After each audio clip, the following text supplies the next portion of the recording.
കൈവെട്ട് കേസിലെ ഒന്നാം പ്രതി സവാദിനെ വീണ്ടും കസ്റ്റഡിയിൽ വാങ്ങാനൊരുങ്ങി അന്വേഷണ സംഘം. ചോദ്യം ചെയ്യൽ പൂർത്തിയാകാത്ത സാഹചര്യത്തിൽ സവാദിനെ കൂടുതൽ ദിവസത്തേക്ക് കസ്റ്റഡിയിൽ ആവശ്യപ്പെട്ട NIA ഉടൻ കോടതിയിൽ അപേക്ഷ നൽകും. അതേസമയം ശാസ്ത്രീയ തെളിവ് ശേഖരണത്തിന്റെ ഭാഗമായി സവാദിന്റെ DNA പരിശോധനയ്ക്ക് അനുമതി തേടി കോടതിയെ സമീപിക്കാനും അന്വേഷണ സംഘം തീരുമാനിച്ചിട്ടുണ്ട്.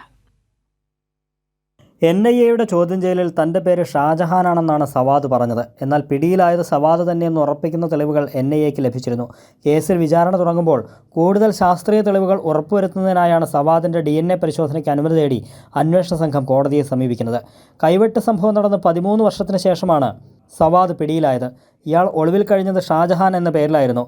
ഈ പേരിൽ തിരിച്ചറിയൽ രേഖകളടക്കം ഉണ്ടാക്കിയിരിക്കാമെന്നും അന്വേഷണ സംഘം സംശയിക്കുന്നുണ്ട്. സവാദിൻ്റെ ഭാര്യയും അവരുടെ കുടുംബവും ഷാജഹാൻ എന്ന പേരിൽ മാത്രമാണ് സവാദിനെ അറിയുന്നത്. കേസിൽ ദൃക്സാക്ഷികളായുള്ളത് പ്രൊഫസർ TJ ജോസഫിൻ്റെ ബന്ധുക്കൾ മാത്രമാണ്. കൈവെട്ടാൻ ഉപയോഗിച്ച ആയുധം ഇതുവരെ കണ്ടെത്തിയിട്ടുമില്ല. ഇതെല്ലാം കോടതിയിൽ തിരിച്ചടിയാകാതിരിക്കാനാണ് NIAയുടെ നീക്കം. കൂടാതെ സവാദിനെ ഈ ആഴ്ച തന്നെ കസ്റ്റഡിയിൽ വാങ്ങാൻ കലൂരിലെ പ്രത്യേക കോടതിയിൽ NIA അപേക്ഷ നൽകും. 10 ദിവസത്തെ കസ്റ്റഡിയാണ് അപേക്ഷയിൽ ആവശ്യപ്പെടുക. എറണാകുളം സബ് ജയിലിലായിരുന്ന സവാദിനെ സുരക്ഷ പരിഗണിച്ച് കാക്കനാട് ജില്ലാ ജയിലിലേക്ക് മാറ്റിയിരിക്കുകയാണ്. എറണാകുളം സബ് ജയിലിൽ നടന്ന തിരിച്ചറിയൽ പരേഡിൽ സവാദിനെ TJ ജോസഫ് തിരിച്ചറിഞ്ഞിരുന്നു. മജിസ്ട്രേറ്റ് സമർപ്പിച്ച തിരിച്ചറിയൽ പരേഡ് റിപ്പോർട്ടിൻ്റെ കോപ്പി ആവശ്യപ്പെട്ട് NIA കലൂരിലെ പ്രത്യേക കോടതിയിൽ അപേക്ഷ നൽകിയിരുന്നു. അപേക്ഷ കോടതി അടുത്ത ദിവസം പരിഗണിച്ചേക്കും. കൈരളി ന്യൂസ്, കൊച്ചി.